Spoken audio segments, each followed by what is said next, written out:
ముందు చేయాల్సిన పని ఏమన్నా ఉందంటే ఇదిగోండి, ఉల్లిపాయలని ఇట్లాగా ఒక 4 hours ముందు వెనిగర్లో వేసి పెట్టండి చాలు, వలుచుకొని ఇలాగ తీసి మనం ఏదైతే పచ్చళ్ళలో వేసుకుంటామో, ఇదేం తడి కాదు వెనిగర్, ఇట్లా పెట్టేసుకోండి.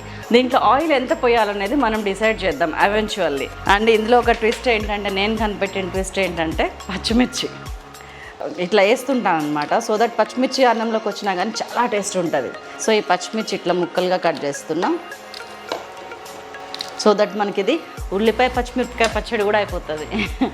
మనకి పచ్చడిలోకి జనరల్గా ఎలాంటి ఇంగ్రీడియంట్స్ కావాలో అవే ఉన్నాయి ఇక్కడ. తాలింపు కోసం ఆయిల్, ఇది ఆవాలు మెంతుల పొడి, ఇది ఉత్త మెంతుల పొడి, అండ్ వెల్లుల్లి, ఇంగువ, కరివేపాకు, కారం. ఇది 40 to 50 grams ఆఫ్ చింతపండు తీసుకోండి. దీన్ని మెత్తగా గుజ్జు చేస్తే ఇది 50 ml ఆఫ్ నూనె ఫస్ట్ వేస్తున్నా నేను. మన ఆయిల్ కాగింది. నేను ఫస్ట్ పచ్చిమిరపకాయలు ఒక్కసారి వేయించి తీస్తాను.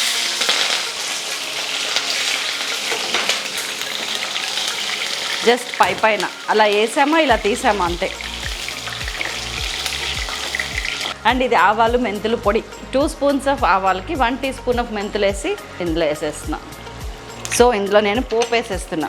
జీలకర్ర, ఆవాలు 1/2 teaspoon, మెంతులు 1/2 teaspoon, ఇంగువ 1/2 teaspoon, మెంతులు 3/4 teaspoon, ఇంత మెంతుల పొడి, అది మెంతులు వేయించి కొట్టిన పొడి, మన కరివేపాకు. ఇందులో నేను చింతపండు గుజ్జు వేస్తున్నా. చింతపండు కొంచెం ఉడకాలి. ఇందులో కొద్దిగా పసుపు, కొద్దిగా ఉప్పు అన్నీ కలుపుదాం ఎవెన్చువల్లీ. ఇందులో జస్ట్ ఒక 1/2 teaspoon పసుపు వేస్తున్నాయి. పసుపు ఎక్కువ పట్టదు పచ్చళ్ళల్లో. అండ్ 3 teaspoons ఉప్పు వేస్తున్నా. మసాలానివ్వండి, మూత పెట్టేస్తున్నా. 3 tablespoons ఆఫ్ ఆయిల్ తీసుకున్నాను. అండ్ ఇది వేడెక్కింది. వెల్లుల్లి, ఇదిగోండి వెల్లుల్లిపై మంచిగా వేగింది. దాన్ని ఇందులో కలిపేస్తున్నా. ఇప్పుడు అసలు కలర్ వచ్చింది. దీన్ని కనీసం 10 నిమిషాలైనా సరే మనం మూత పెట్టి ఇట్లాగా మన చింతపండు పులిహోర పులుసు మగ్గించినట్టు మగ్గించాలి. ఇది మంచిగా 7-8 minutes 9 minutes నుంచి ఉడుకుతుంది. This is enough. కట్టేసాను నేను. సో ఇది అయిపోయింది. లెట్ ఇట్ కూల్, చల్లారనివ్వండి. అండ్ మన ఉల్లిపాయ పచ్చిమిరపకాయ ఇవన్నీ వేసేయండి.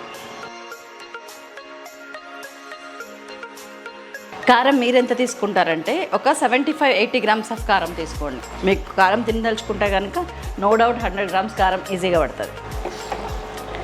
This is our chutney. And ఇది మీకు గ్యారంటీగా, అంటే నూనె మాత్రం మీరు చూసి పోసుకోండి.